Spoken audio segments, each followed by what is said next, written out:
milikmu malam ini, kan memelukmu sampai pagi.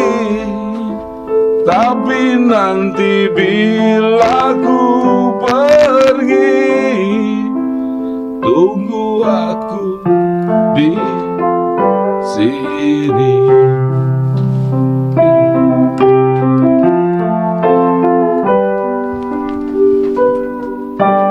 Waktu kan berlalu, tapi tidak cintaku yang selalu menunggu untukku.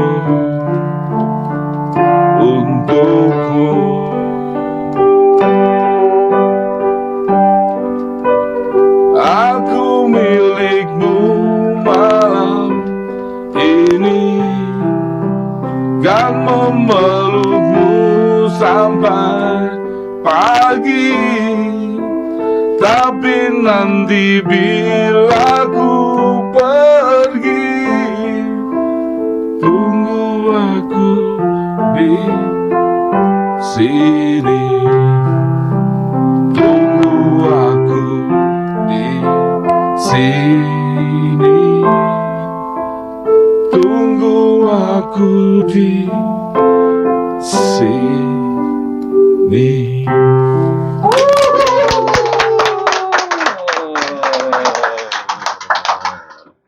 Luar biasa, luar biasa. Oke, telah hadir di Gembak Gagasan Baby Romeo. Ya. Poki Barata. Oke, Barata. Aku milikmu malam ini. Ya, ini telah membuka podcast kali ini bersama Ketua DPRD Banjarnegara. Nah, ini kita sangat beruntung di kesempatan untuk ngobrol-ngobrol langsung. Iya, dan mengejutkannya karena ternyata suaranya dan main keyboardnya keren banget. Iya, kayak di kaset-kaset tuh loh. Kaset bodol. Nah, Pak Ismawan Handoko, tepuk tangan. Gimana Pak Ismawan, sehat? Sehat, alhamdulillah sehat. Ternyata punya ini ya, punya bakat musik itu ya. Emang sudah lama menggeluti suka dengan musik itu. Ya, sudah lama, dan kebetulan saya itu berenam bersaudara, perempuan 3, laki-laki 3, semuanya anak-anak kami, bapak kami itu saudara-saudara kami bisa main musik semua, minimal gitar semua bisa main, minimal itu. Kalau adik saya almarhum malah dia seorang melodi handal, kakak saya juga lebih mahir dari saya, pokoknya lebih mahir dari saya gitu. Jadi ya bersyukur karena dari kecil memang bapak itu kan juga kumpul sama anak-anak, karena bapak itu guru tapi ya kan beliau itu jiwa seninya tinggi. Berarti kayak bentuk band keluarga mungkin ya? Pernah. Tapi hanya tingkat 17-an itu. Oh, iya.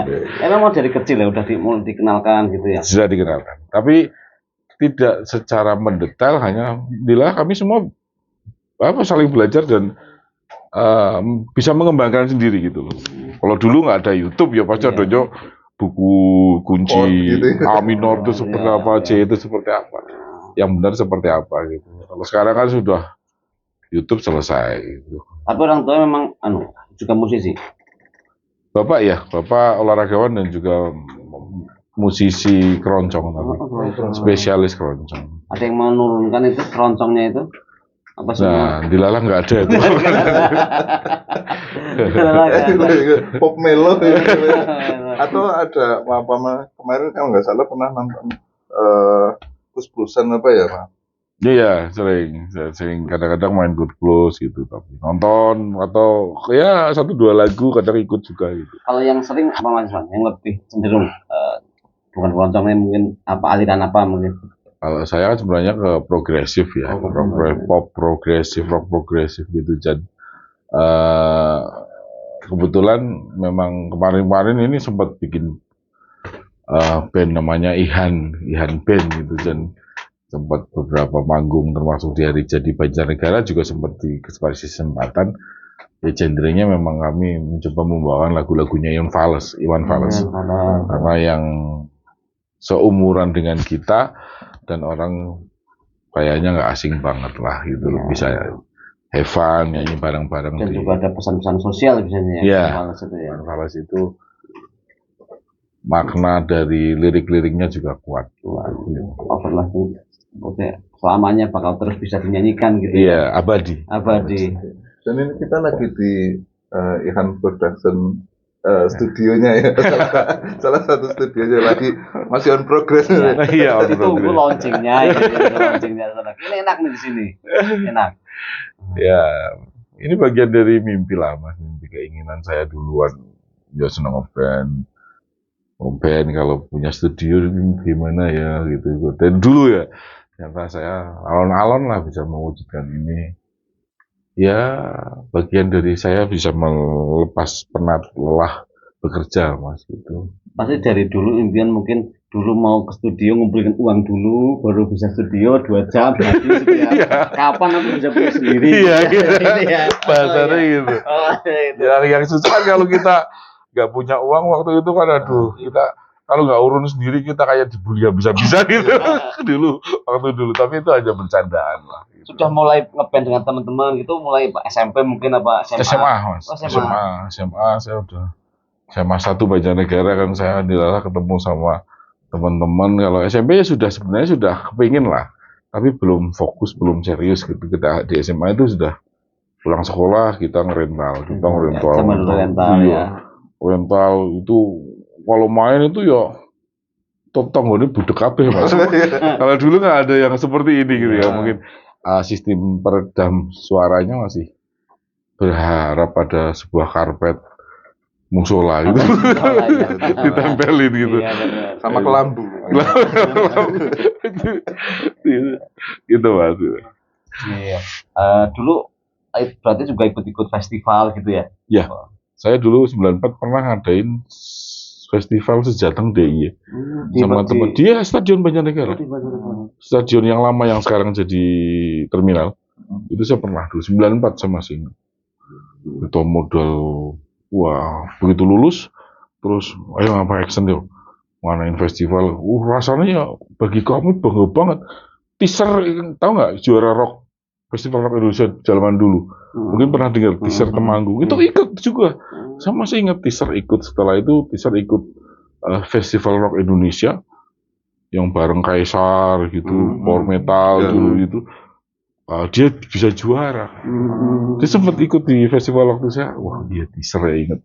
Waktu di Banjar juga dia dapat nomor berapa waktu itulah. Tapi itu kami menjadikan fondasi bahwa ternyata ini hal dunia sebenarnya bisa kita jalani, bisa kita raih, bisa kita jadikan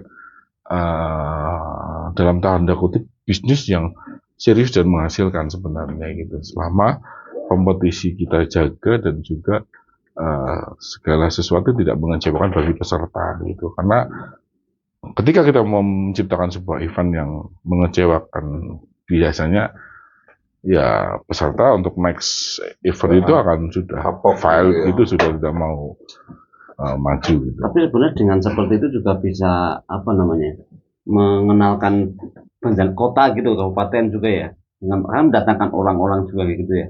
Iya, ya saya jadi kenal Jawa Timur, Jogja, Semarang, Tegal gitu, Cirebon waktu itu zaman segitu kan ya. Tidak enak sekarang ya Mas, transportasi apa segala macam gitu. Ya banyak yang dari mana motoran, band-band motoran, ya masuk angin tekan Banjar gitu. Padahal kan memang ya euforia saat itu kan memang apa ya Mas, bahasanya zaman segitu wong semua bawa gitar gitu rasanya keren ya. Musisi rasanya gitu, keren gitu. Ya itu kenyataan yang ada dan memang di mindset ya maaf kata cewek-cewek itu juga pada seneng kalau lihat cowoknya main gitu. Ya itu zaman-zaman segitu lah, zaman-zaman segitu. Sekarang masih kali ya. Tapi mungkin nggak sih kalau misalnya sekarang ini ketika kita mau bikin acara-acara seperti itu, bikin event di Banjarnegara mungkin musik-musik itu Masih digemari nggak sih kira-kira?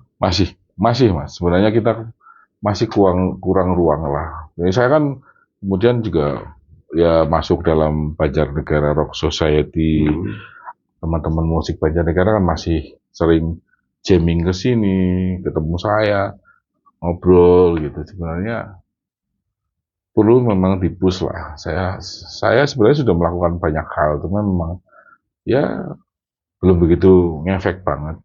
Maka memang saya dalam waktu dekat mau fokus banget di entertain, Mas. Khususnya di Agustus ini saya sudah ya mau malah jadi cerita aku nih. Ya, Nggak apa-apa nih. Perlu di bocoran-bocoran sedikit lah. Saya sudah memiliki reaching panggung dengan spek-spek yang besar yang memang bisa untuk artis, untuk event nasional. Saya untuk memang mengcover kadang-kadang kan Banjarnegara butuh harus ambil dari luar. Kemudian kalau kita nggak punya yang berani bertanding di tingkat Jawa Tengah misal, kan yang punya Banjar itu kan dari Banjar semakin Banjar terkenal gitu loh. Jadi kalau studio ini ke depannya rencananya untuk rentalan biasa atau gimana? Iya, untuk Karena ada beberapa studio nih kalau tadi lihat dari belakang tuh. Atau ada untuk tempat les privat barangkali untuk yang muda-muda gitu. Memungkinkan kalau itu, tapi sementara reguler saja untuk rental. Cuman jika mungkin memang ada mentor, ada guru privat yang cover yang bisa, nggak masalah bagi saya. Memang butuh ruangan seperti ini untuk sekolah musik kan. Saya juga dulu pernah sekolah musik di Jogja dan ya memang sangat butuh privasi dalam hal murid itu memahami makna yang dikasihkan gurunya, karena memang rata-rata 1 jam pertemuan, Mas. Guru itu nggak bisa lama, paling 1 jam gitu. Kasih PR sudah kalau kembangan sendiri di rumah. Tapi sempat nggak sih punya cita-cita jadi benar-benar musisi gitu loh, yang benar-benar memang musisi? Apa pernah mungkin hidup di entertain gitu loh? Iya, itu cerita tahun 2000 loh, Mas. Saya terakhir sekali ngeband itu di Jogja ya sekitar tahun ya berarti 2001, 2002, 2000-an atau 2002. Karena 2001 itu saya ke Jakarta. Ada 2 perusahaan musik yang kontak untuk mencoba keberuntungan saya di Jakarta. Yang walaupun pada akhirnya saya gagal ya. Membawa single lagu gitu. Ya, single lagu, dan saya meninggalkan teman-teman saya dengan air mata gitu. Karena waktu itu kan berarti kan job kita udah habis lagi di Jogja, karena ya mungkin saya teman-teman sangat dekat dan bergantung dengan saya di dalam komunitas itu, dalam band saya itu, sehingga ketika saya pamitan ke Jakarta, naik kereta bisnis itu jam 7 malam, saya masih ingat, Mas. Itu berarti masih kereta yang itu yang bisnis yang orang jalan banyak banget, yang jualan kacang banyak. Ya masih ingat itu, saya ditemani teman saya, Sam sama Martin waktu itu pulang Jakarta, terus sama satu lagi teman. Saya ke Jakarta, ya disitulah saya mengerti semua tak semudah yang dikira dan dibayangkan. Sampai saya benar-benar merasakan it's over gitu. Tahun berapa itu yang saya tahun setelah Laris Manis selesai pokoknya. Saya waktu itu sempat ketemu sama Pak Joni Lontong, bapaknya Cak Lontong. Oh iya. Ya orangnya plek-jeblek seperti itu, plek suaranya tingginya dan sebagainya. Nah itulah yang ngajarin saya soal entertain Jakarta. Jakarta ingin ceritanya. Yang jadi duit gini. Makanya saya banyak belajar sama beliau. Kemudian dia rumahnya sampingan sama om saya di Cimanggis waktu itu. Jadi saya banyak berdiskusi, diajarin sama beliau. Oh no ya om. Ya bagi yang modal nekat, maka sebenarnya cerita seperti saya ini pasti sering terjadi toh. Pastilah, tidak hanya saya sendiri. Nah, jadi memang butuh yang namanya sebuah pertimbangan dan hal-hal yang ternyata di sana sini ya sama. Ada tanda kutip something lah. Yang tidak ada. Tapi kalau ngomong-ngomong, kalau misalkan tadi lepas gitu kayaknya nggak bisa. Buktinya ini bikin studio, terus masih main musik juga. Artinya tidak benar-benar Untuk melepaskan profesional. semuanya itu nggak mungkin karena memang sudah mengakar ya Iya, musik udah ini. merasuk. Merasuk. Kena nadi Nadi-nadinya. Setiap nafas adalah nada. Tapi kalau di musik ini spesialis sih kalau dulu, maksudnya ketika di Jakarta itu posisinya, posisi striker, posisinya sebagai apa vokal atau memang pemain keyboard? Ya kalau di Jakarta itu kan saya pada posisi membawa solo saya. Oh solo malah. Jadi kan memang saya pasti nyanyi dan ya tergantung mau jadi mau suruh main apa terserah gitu. Tapi pastinya solo. Bukan band bukan. Bukan karena makanya itu saya ceritakan kan saya pamit sama teman-teman gitu di band saya di Jogja. Itu makanya mereka nganterin ke stasiun Tugu sambil berlinang air mata itu terus saya ke Jakarta. Karena yang ditawari Iya karena saya. Iya. Ya mungkin itu ya. Kamu baru tahu sekarang baru ngomong sih harusnya saya. Berarti alat musik apa yang bisa dimainkan atau semuanya? Semua bisa. Ya semua bisa lah, tapi ya nggak jago. Bisa. Tipu. Saya belum pernah menyentuh. Gak ada di studio ini, gak ada tipu ya. Nanti kita datangkan Tipung ke tes. Datangkan Tipung ya. Sabannya ternyata malah. Iya, itu jobnya kalau pas ada pengantin kan lumayan itu. Banyak. Soalnya harus tunggal sekarang kan pakai ketipung pasti ya. Iya. Biar buket. Iya benar. Tapi kalau dari itu mungkin dari kakak atau apa itu ada yang pernah sampai mana gitu? Enggak. Kalau di musik kita biasa lah mas. Di keluarga kami sebenarnya tidak ada arah ke profesional ataupun keinginan yang sangat tinggi sih sebenarnya. Karena ya mungkin orang tua saya udah ngerti lah bahwa ya sementing kue. Jadi gini lah. Di kami itu kan selalu saya ingat didikan orang tua saya. Jadi anak itu yang bisa musik dan olahraga. Musik berarti kamu punya perasaan, punya harmoni. Karena seni ya, punya rasa, gitu, punya harmoni, punya segalanya. Tidak semua sendiri gitulah. Gitu. Kemudian kalau olahraga itu jiwa sportifnya. Jadi sportif pasti orang olahraga mesti sportif. Kalah ya kalah, yang menang ya menang. Kita belum ya ayo tarung. Tapi kalau sudah kalah ya sudah. Kalah mengakui kekalahan, ya menang juga ya. Gitu. Itu dua hal yang selalu saya ingat. Berarti di olahraga juga, Mas? Ya kalau saya memang kecilnya lahirnya sebagai olahragawan, Mas. Ini semua maunya diembat semua. Dia atlet ya semuanya. Kalau musik itu malah sudah di masa saya bukan frustasi lah ya. Masa perpindahan dari olahraga mau ngapain lah akhirnya saya ke Jadi musik. olahraga dulu, lebih Iya. olahraga dulu. Saya kecil SD sudah juara bulu tangkis. Di mana-mana juara. Cuman kan waktu itu pertanyaan dalam hati saya ya kenapa saya tidak disekolahin badminton di Jarum di mana? Iya dulu ya. Iya kenapa? Mungkin kalau iya mungkin bukan Taufik Hidayat yang juara Olimpiade saya bisa gitu. Ya mungkin. Artinya kenapa kadang saya protes dalam hati tapi ya udahlah masa sudah berlalu karena sudah SMP gitu saya sudah beralih ke voli dari badminton ke voli. Voli sampai SMA juga saya Persibara Piala Suratin. Saya striker utama Piala Suratin Persibara Banjarnegara saya.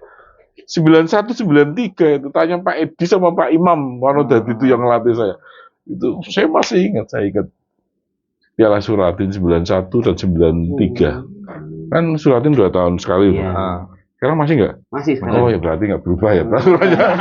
Kirain berubah. Tapi kok bisa ya semuanya? Maksudnya saya ngomong sendiri-sendiri itu ya. Atlet enggak, seniman juga, seni juga enggak ada. Ini kok bisa semua gitu.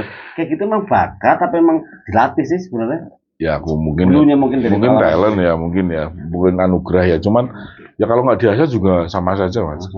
Saya kan orangnya penasaran kalau sudah bisa olahraga satu biasanya ke yang lain kan cepet mas. Biasanya lah kalau dasar basicnya olahragawan gitu. udah bisa ini main ini juga pasti cepet lah, penyesuaiannya cepet gitu. Cuman saya fisiknya juga mumpuni akhirnya ya. Ya dulu saya kalau lagi itu ya jam 12 siang mah lari pasti. Lari kalau lihat undak-undakan itu tangga yang panjang itu kayak di Dermaga Banjar itu, Dermaga Merican, lari, naik tuh, naik gitu ya kayak binaraga kelas bulu terbang. Sekarang masih ini untuk aktivitas olahraganya juga masih Ya rutin. masih, tapi Evan saja lah, guyon-guyon gitu. Tapi katanya info-infonya juara ini. Iya. Bulu tangkis info-infonya itu loh, benar ya itu ya? Ya kemarin tanggal berapa? 23 Juli ya, belum lama berarti masih sebulanan. Antara apa itu maksudnya? Master Ganda Master Kabupaten Banjarnegara. Ini gelar juara yang ketiga gitu. Berturut-turut gitu. Iya. Oh enggak berturut-turut. Tetap 1, 2 Jeda. kecolong 1 kena lagi sekarang gitu. Itu ya yang rame ada si Mawari itu bukan sih? Oh iya, itu yang ada si Mawar. Neng Mawar itu hadir juga dan memberikan hiburan. Ya saya duel pertama kan dia Mawar main game 30 ya. Saya 15 pertama terus saya gantilah yang lain karena udah capek habis final Mas. Habis final terus suruh main lagi kan aku ya wes boyoke ini juga bal ya wes yung gitu. Gimana itu maksudnya di usia yang sekarang udah 40 lebih ya. Nah itu menjaga itu gimana? Itu kan juga olahraga yang cukup menguras tenaga itu loh. Nggak mungkin bisa diem gitu masih kan terus gimana? Nafas mungkin. Ya memang harus persiapan Mas. Tidak ada hasil yang bagus apalagi sekelas olahraga dan yang lain juga lah ya. Tapi kalau olahraga memang butuh persiapan. Dan saya sebenarnya bisa dibilang persiapan nggak begitu matang. Saya pertandingan pertama saya masih ingat ya ada undangan di Jakarta kan saya pulang sampai sini langsung main. Terus final saya dari Semarang ngejar-ngejar waktu harus main final. Sebenarnya saya prepare-nya kurang lah, tapi apapun olahragawan ya jangan alasan kita harus siap menghadapi itu karena sudah pilihan gitu. Cuman memang saya dibantu, Mas. Ini saya promosi ya. Istri saya bisa bikin jamu sing ora umum, Mas. Stamina naik. Itu benar-benar kalau saya nggak hidup ini jamu pakai telur Jawa kadang-kadang telur bebek, pakai racikan kunyit apa segala macam. Gitu, Mas. Saya pernah dulu nyoba main bal-balan itu. DPRD main bal-balan itu sama Surya Yuda. Sampai Surya Yuda, rusak temen lah. Hujan-hujan, Mas. Itu hanya karena itu. Aku ya gumun. Beneran. Bisa coba deh. Pak Iwan, Pak Muhtar nanti tanya. Pak Iwan, Muhtar tanya. Itu bener-bener digodok aku. Makanya aku nanti malam main loh. Terus sudah disiapin jamu. Apa harus disiapin lah sama dia. Telurnya berapa itu, Pak? Ya 2 lah. Kalau kamu diceplok aja. Malah enak. Boleh kecap lah ya. Saus isan enak banget. Tapi kalau rutin tetap ya, maksudnya dalam mungkin seminggu sekali apa berapa? Itu dalam agenda. Tapi pelaksanaannya 2 bulan sekali, 3 bulan sekali gitu. Tapi ya, mungkin kan kesibukan lah ya, mungkin kan kesibukan banyak agenda, mungkin katanya dengan di DPRD juga banyak agenda, mungkin di partai juga ada agenda gitu. Akhirnya saya kalau kunjungan bawa raket Mas. Jadi kalau kunjungan itu saya kan nginep pertama besok main bulu tangkis gitu. Main bulu tangkis misal di Madiun, Cirebon, Bandung. Jadi teman saya itu teman dadakan di sana tapi kenal. Sehingga tapi komunikasi, Pak besok saya kunjungan di mana Bandung di mana main ya besok. Oh siapa gitu. Akhirnya ketemu di lapangan gitu. Jadi banyak saudara gitu hanya karena begitu. Justru malah komunikasi kalau habis olahraga bareng itu malah komunikasi bisa lebih cair gitu. Iya lebih cair memang. Asik lah gitu. Si Madiun ketemu yang punya Natasha. Habis main nanti ke restoran saya Pak dijamu makan. Kan main gratis, makan gratis, duitnya tambah akeh Mas. Ya. Jadi memang ini ya yang menjadi menarik mungkin karena punya background seorang olahragawan, kemudian juga musisi dan sekarang terjun di dunia politik. itu seperti apa? Mungkin apakah memang itu menjadi pendekatan yang lebih enak gitu ketika ketemu dengan konstituen, dengan masyarakat, dengan punya latar belakang itu menjadi mendorong atau malah sebaliknya atau seperti apa itu? Dulu-dulunya motivasinya ketika tertarik ke politik itu seperti apa? Aku secara pribadi, aku boleh jujur sebenarnya niatan itu sebenarnya tidak begitu besar sebenarnya. Tapi saya menjadi simpatisan PD Perjuangan itu sudah sejak lama. Sudah sejak lama, sejak zaman Kuda Tuli, sejak sebelum itu saya sudah. Karena mungkin bapak saya kan namanya Handoko. Saya juga Ismawan Handoko. Handoko itu kan banteng, Pak. Gitu loh. Jawa-Jawa ini Handoko itu kan banteng. Gitu. Jadi mungkin karena nama itu sehingga takdir saya harus gitu kali ya. Tapi setelah itu saya memang setelah tahun berapa ya? Berarti 2006 saya pertama kali masuk menjadi pengurus tingkat desa, ketua ranting desa Belambangan. Itu pertama kali saya masuk menjadi pengurus partai dari bawah. Dari bawah ya. Dari desa terus naik. Ya mencoba pengalaman-pengalaman di berbagai tempat lah. Penugasan sudah saya lewati baik dari DPD Jawa Tengah ataupun DPD partai juga sudah pernah dan sering saya jalankan gitu. Tapi ada ini nggak? Artinya tadi yang musisi itu akhirnya buat ngobrol dengan market ketika masih jadi ranting itu di Belambangan itu seperti apa? Kalau alat paling enak sih memang gitar, Mas. Ketemu anak muda, dora iso gitar misal atau kurang rame ambilin gitarin dangdut terus iso sedina sewengi, Mas. Tur gratis gitu kan.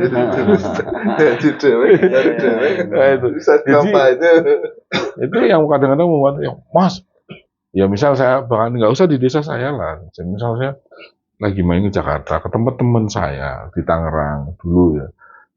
Bisa teman saya yang sudah di situ tahunan, lebih dari 5 tahun, nggak kenal sama orang-orang sebelah, tapi begitu saya di situ, yang dicari Mas Wawan, ini maning romas gitu, kesini lagi plaza gitu, karena ya asik, bisa gitar, nyanyi bareng gitu loh. Ternyata ya apa ya? Saya harap sih teman-teman ataupun anak-anak sekarang gitu, harapan saya memang ayolah kita asah dengan kreativitas, dengan kebisaan masing-masing itu. Karena itu menjadi alat yang sangat efisien untuk kita bersosialisasi, berkomunikasi. Juga bisa ya artinya membuat orang lawan jenis kita ataupun komunitas di tengah kita, komunitas sosial itu kita bisa dekat dengan mereka dengan ada cara gitu. Tidak sepaneng gitu misalnya, nyaman. Jadi tidak serta-merta politik itu serius banget begitu ada pertemuannya yang harus kaku gitu ya. Dia juga ambil gitar, jeleng sama rokok satu lah. Gitu ya. Tapi ini nggak boleh ngerokok ya. Karena ketut.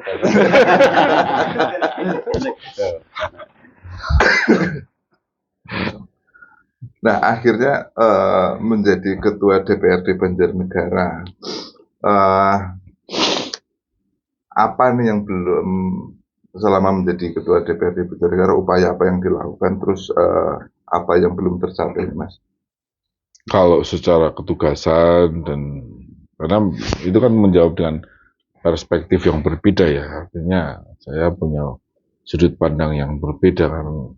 Ketika saya berdiri sebagai ketua DPRD yang memikirkan progres dan perkembangan Banjarnegara, tentu banyak sekali hal yang masih kurang, masih dibutuhkan karena keterbatasan anggaran, keterbatasan kemampuan kita lah. PAD kita juga belum bisa maksimal sekali, sementara dana transfer yang sekarang sudah menjadi terikat segala macam itu kan kadang membatasi kemampuan kita untuk belanja gitu. Sedangkan semua itu ya harus kita pahami karena ini kepentingan-kepentingan yang sudah dipikirkan oleh negara.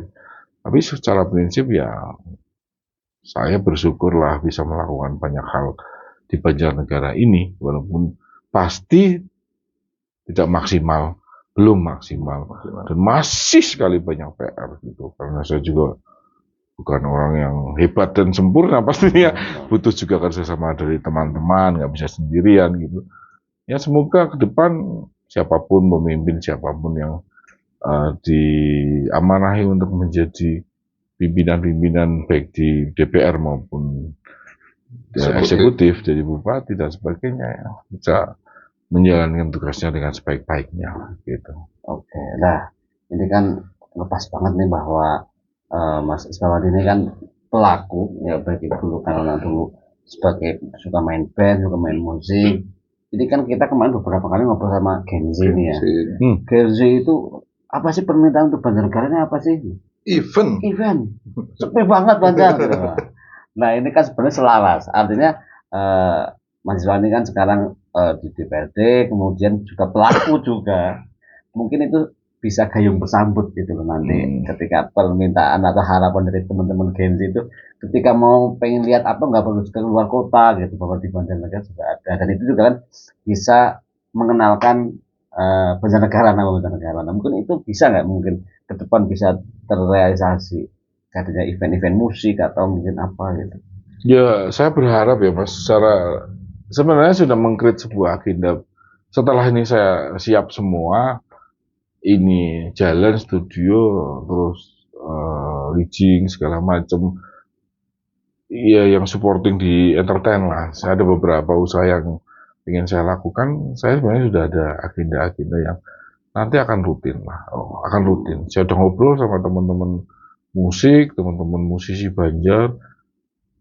Ya walaupun belum dari semua genre ya, karena saya masih bicara soal anak muda, musik-musik yang anak band gitu loh, segala macam, belum sampai ke tari, belum sampai ke apa gitu.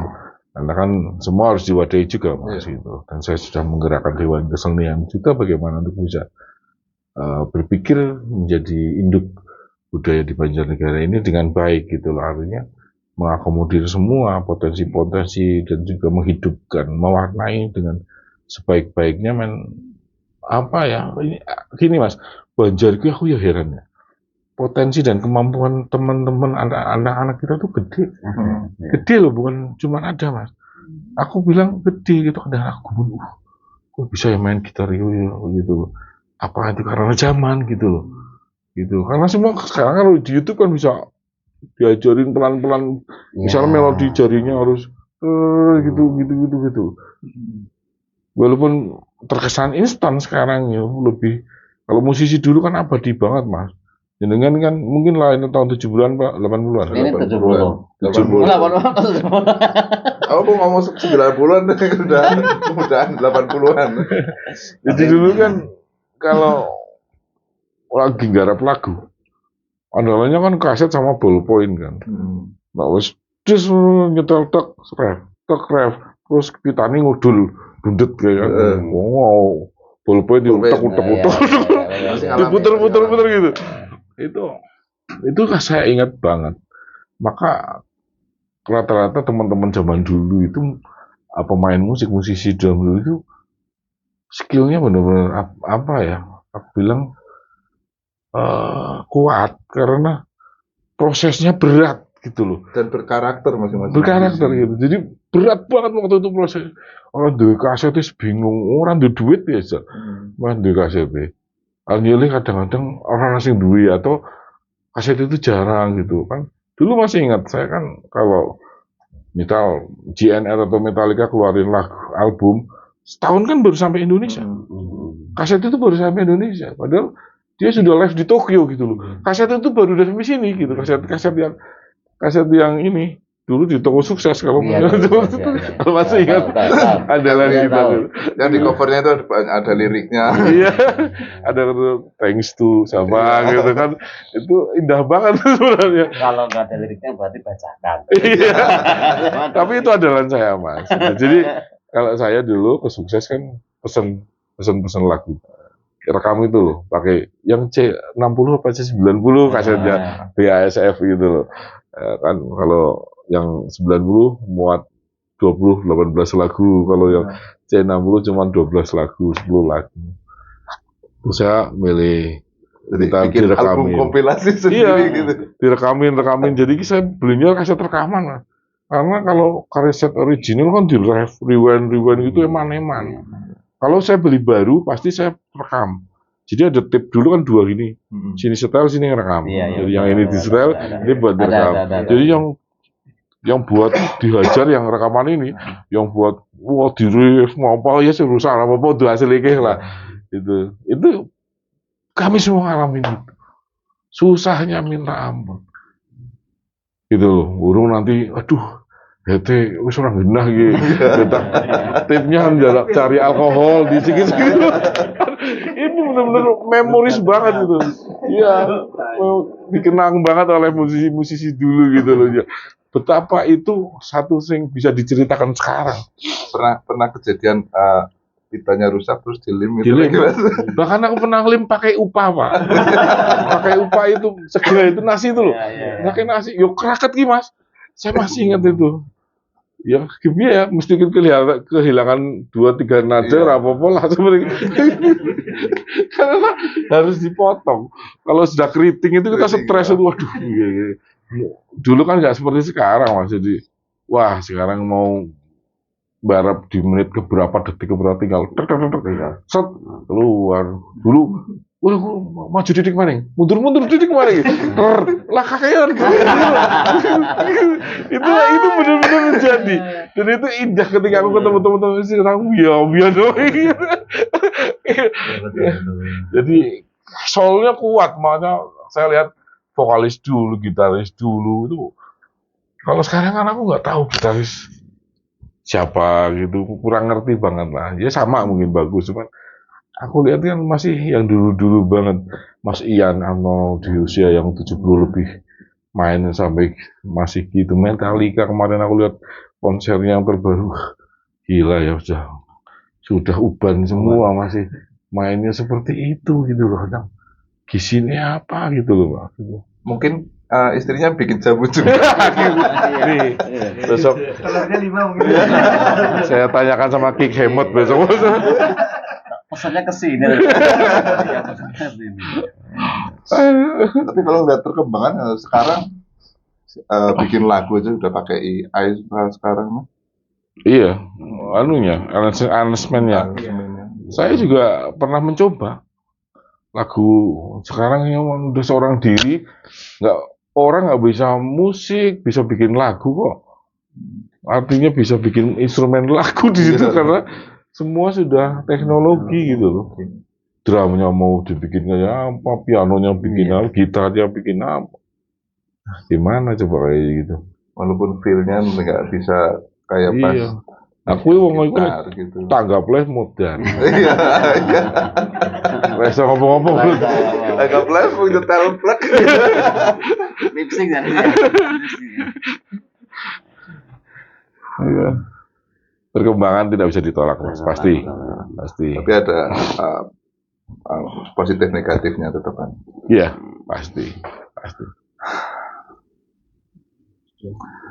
Teman-teman barangkali ada yang bahan mau diobrolin, kameramen.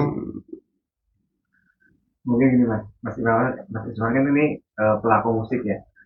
Terus ada beberapa anggota dewan yang di pusat sana itu kan mereka kan menggaungkan pengen memperjuangkan musik, tapi melihat perkembangan sekarang ini kan sudah seperti ini canggih gitu.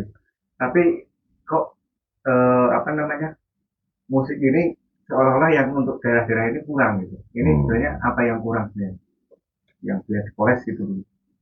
Wah, nek bicara itu ya itu kasuistis ya di daerah itu kan satu potensi dan juga iklim kultur musik di daerah itu berbeda-beda biasanya. Kalau kita bicara di Jogja pasti berbeda lah dengan sini karena taste dan kemudian change peluang untuk menciptakan event kemudian antusias yang menyambut itu pasti lebih tinggi lah daripada sini. Jadi prinsip di dunia entertain ini kan sebenarnya bukan hanya kemampuan kita menggelar, tetapi bagaimana masyarakat juga bisa hadir. Maka tolak ukur kesuksesan sebuah event paling utama itu kan banyaknya penonton. Nah, nek pilkada lah. Berapa macet kota itu. Nek kotane macet sukses gitu. Jadi itu tolak ukurnya di situ sehingga ketepatan memilih sebenarnya itu menjadi pengaruh, Mas. Di Banjar kalau bukan artis besar maka tidak akan ramai kecuali dangdut ya. Dangdut kalau artis kecil biasa juga tetap ramai. Namun kalau non dangdut ya hanya orang-orang yang di aliran dan fanatis itu yang bisa menikmati dan mau hadir gitu. Gitu. Mungkin ini juga kaitannya di Banjarnegara mungkin tempat mungkin juga masih belum ada tempat yang mumpuni. Mungkin ke depan mungkin harapannya juga harapan teman-teman semuanya ya, harapan teman Geni dan kita semua ada tempat yang mumpuni untuk bisa di situ menggelar apa itu konser apa gitu yang representatif lah artinya seperti itu. Mungkin barangkali nanti ini ingin aspirasinya sampaikan. Kalau saya dengan bilang begini saya masih ingat bagaimana sih. Jadi ingat saya PR saya itu tinggal menyelesaikan Bali Budaya sebenarnya. Karena Bali Budaya sebenarnya sudah ada tempat yang walaupun tidak maksimal ya, tapi paling tidak bisa menjadi ajang apresiasi yang pas, yang standar lah. Karena selama ini Bali Budaya itu kan semua yang main musik di sana pasti protes. Akustiknya salah, feedback segala macam gitu. Jadi saya hampir lupa ini dengan jadi ingetin ngomong burung dirambungi anggarannya. Gitu, jadi saya jadi ingat ini memang perlu disentuh dan untuk diselesaikan sehingga setidaknya apa? Kita nggak punya gedung lain kecuali Bali Budaya, Mas. Ya. Maka ketika Bali Budaya sudah standar, orang main band di sana enjoy, asik dan kemudian tidak feedback, sudahlah oke. Selesai. Pasti itu akan menambah durasi dan event-event yang ada di Banjarnegara karena udah ada tempatnya kok gitu. Selama ini kan kita mau kalau gor mau di mana? Kalau di lapangan ini banyak. Ya. Tapi kalau mau gor mau di mana? Kita nggak ada lagi. Jadi pilihan hari ini ya udah nggak usah kemana-mana dulu. Kita rapikan, kita baikin yang ada dulu, kita maksimalkan untuk kita semua. Gitu. Sebenarnya saya masih ingat masa waktu itu sudah suruh ngitung berapa gitu loh, maksudnya. Karena itu sebenarnya nggak banyak anggarannya, Mas. Ya karena nggak bangun dari awal itu ya. Jadi hanya justru mengurangi, Mas. Dikurangi mungkin sini kurang lubang dikasih lubang. Berarti kan mapral tembok, kemudian terus paling kasih kayu, kasih kain, banyakin. Dah, setelah itu boleh dicoba, Mas. Dan harus melibatkan orang yang harus di akustiknya. Harusnya di situ. Banyak lah sebenarnya SDM yang bisa dipakai di Banjar. Dan jadi, bisa. Biar nggak cuma jadi gedung resepsi gitu ya. Ya, dan di resepsi juga nggak nyaman banget tuh, Pak. Artinya audionya juga di resepsi kan pasti ada MC, gitu. Nggak nyaman banget kalau udah gitu. Ya ini koreksi bukan mengkritisi menjelekkan enggak, cuman koreksi karena itu sudah bagus hanya perlu diperbagusi lah. Gitu. Mas Isman, kalau untuk tadi kan musik, olahraga kan biasanya ada guru. Kalau untuk politik Pak, ada mentor nggak? Sosok mentor? Ini. Wah ini sih jawabannya udah tahu sih. Ya, ini mentor PD Perjuangan, mentor nasional, mentor guru. Pokoknya guru dan panutan. Everything that all gitu. Apa maksudnya apa? Berarti orang itu termasuk galahnya Mas Isman. Ya mungkin. Ya, pasti hari ini orang yang menjadi panutan dan teladan buat saya, yang mengajarin saya berpartai secara benar, berdiri dan berada dalam koridor dan garis aturan yang sudah ditetapkan ya Komandan Bambang Pacul, yang lagi Bambang Wuryanto. Katanya fansnya juga ya, jadi semua fansnya. Ini semua Korea. Korea masih nyasarnya Cina dan Cuma yang sana utara yang selatan. Ini ada Korea Selatan dan Korea Utara. Ini Korea. Dan Tapi banyak yang ikuti loh. Iya. dan pengen melenting semua sebenarnya. Melenting. Lagi nyari galah belum dapat. Melenting udah melenting loh. Melenting malah repot. Gatel. Ya mungkin barangkali karena itu menjadi gurunya mahasiswa, barangkali suatu saat bisa datang ke Banjarnegara, mungkin nanti bisa memberi pelajaran buat Korea-Korea yang di Banjarnegara. Semoga, saya juga sangat berharap itu. Semoga komandan dalam keadaan sehat, selalu dalam lindungan Tuhan, dimudahkan segalanya dalam berjalan, dalam memikirkan partai ke depan, dan bisa sampai di Banjarnegara bertemu dengan Korea-Korea yang sudah sangat menanti kehadirannya. Gitu. Saya itu di SMS, di WA itu banyak banget orang begitu, termasuk teman-teman ini wartawan juga ternyata sangat merindukan kehadiran beliau. Ya berdoa dan berharaplah bisa hadir di Banjarnegara. Kalau di mata Pak Mas Isman lebih apa sih Pak? Sosok Ya, dan Agel ini. saya nggak bisa ngomong apa. Sudah tidak ada lagi kata-kata yang pantas untuk disampaikan. Artinya bingung saya mau harus ngomong apa, karena ketika saya cerita di sini panjang lebar ya tidak etis lah ya. Tapi intinya gimana sih prinsip ngayomi, ngayani itu benar-benar bisa beliau miliki dan beliau praktekkan pada kami semua. Gitu. Menyayangi anak buahnya, melindungi, menolong apa semua apa ya everything that all tadi gitu. Leo, ya saya berharap banyak kader dan pemimpin partai seperti beliau lah. Itu nantinya luar biasa. Ya kadang pasti ada air mata, ada apa di partai lah ya, ada kesedihan. Ya udahlah, nggak mau cerita itu coba Mas. Nggak bisa ngomong aku. Kasihan kadang-kadang saya. Mungkin bisa digambarkan sekeras apa gemblengan beliau terhadap agar itu. Ya, memang keras dalam aturan, disiplin komunikasi, disiplin waktu apa segala macam. Jadi memang beliau mengajarkan bagaimana kita memiliki karakter, kapasitas, kompetensi. 3K itu punya disiplin, memahami 7 fungsi partai. Segala macam hal yang bisa membranding diri untuk bangsa ini. Ya, jadi bukan buat diri sendiri semuanya gitu. Tapi bagaimana menggarisbawahi kalimat Mas Bung Karno pada dedication of life-nya. Bahwa kebahagiaanku ialah mengabdi kepada Tuhan, kepada tanah air dan kepada bangsa. Ini yang tidak gampang gitu.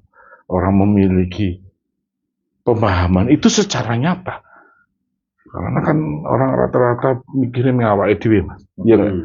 Itu begitu sampai puncak, sampai kehidupannya dan sebagainya.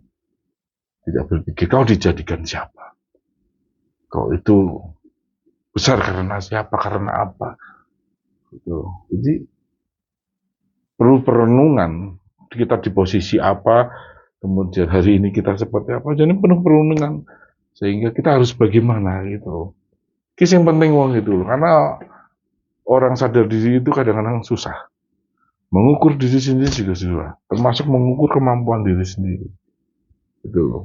Jadi hal tersulit ini memang perlu sekali kita memahami dengan keterbukaan jiwa. Jadi, maka kita mengerti maksud kita dijadikan, ditugasi oleh partai itu dan sebagainya, itu tujuannya untuk apa dan bagaimana. Dan harus tetap lurus gitu ya. Oh itu pasti. Prinsip kami, terutama saya kan, jangan pernah mengecewakan pimpinan-pimpinan partai kita di atas. Laksanakan tugas kalian dengan sebaik-baiknya. Nggak usah mikirin untung dan rugi. Karena jika bukan kamu yang akan menikmati, pasti anak-anak kamu. Kalau bukan anak kamu, pasti cucu kamu. Merdeka! Ini suatu pesan yang dalam. Filosofis banget. Penuh Jangan makna. khawatir, kan? Jangan khawatir. Itu bisa di anakmu atau di kamu. Iya. Jangan lu khawatir untuk yang sekarang gitu loh. Nah, mungkin terima kasih Mas Ismawan sudah menyempatkan waktu. Saya tahu paham betul bahwa kesibukannya juga luar biasa, sudah menyempatkan waktu untuk bikin gagasan kali ini. Ya. Juga barangkali sedikit nanti untuk closing statement harapan untuk Banjarnegara ke depannya seperti apa? Seperti itu. Ya, baik. Saya kalau untuk Banjarnegara tentu karena ini apapun kota kelahiran saya, kota terindah bagi saya, kota yang luar biasa bagi saya, dan saya kepingin tidak pun saya harus melihat nanti, saya kepingin suatu saat Banjarnegara penuh dengan gemah ripah Lojinawi. Maka anak-anak muda yang sekarang menjadi harapan bangsa, karena apapun masa depan kita tergantung pada anak-anak muda nanti. Masa depan kita tergantung pada generasi penerus kita, anak cucu kita. Mari kita tanamkan jiwa-jiwa yang baik, yang nasionalis, kemudian kita bekali dengan diri yang menjadi generasi-generasi yang muda, yang siap menjadi apa dan ditempatkan di mana. Pahamkan dengan karakter, kapasitas, kompetensi yang baik. Karena kalau 3 hal ini menjadi modal dan dimiliki anak muda, dia siap menjadi apapun juga. Dan besar kemungkinan dia akan menjadi orang yang sukses, yang bisa menemukan jalan hidupnya. Ingat pepatah Jawa ya anak-anak muda, sopo sing temen bakal dinemu. Atur nuwun. Oke, terima kasih teman-teman semuanya. Demikian edisi Gemah Gagasan untuk kali ini. Sampai jumpa di edisi Gemah Gagasan selanjutnya. Bye. Bye. Tapi satu inilah mungkin ada satu bait lagi mungkin. Iyalah, boleh. Bocoran mungkin ini mau pada joget masalahnya. Ora iso nek joget iki. Kuliah mana ketibungnya. Apa ya? Lagu apa ya?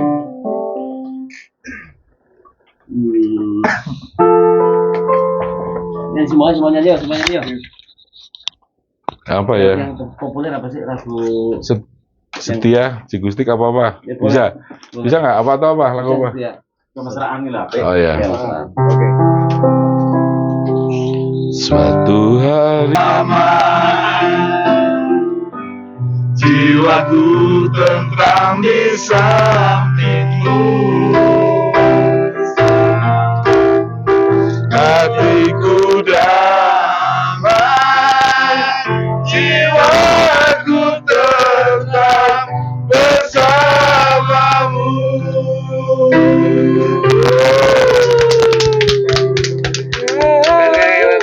Top.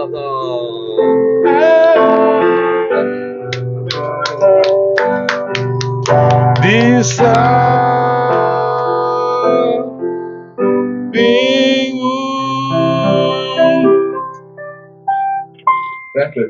Apa?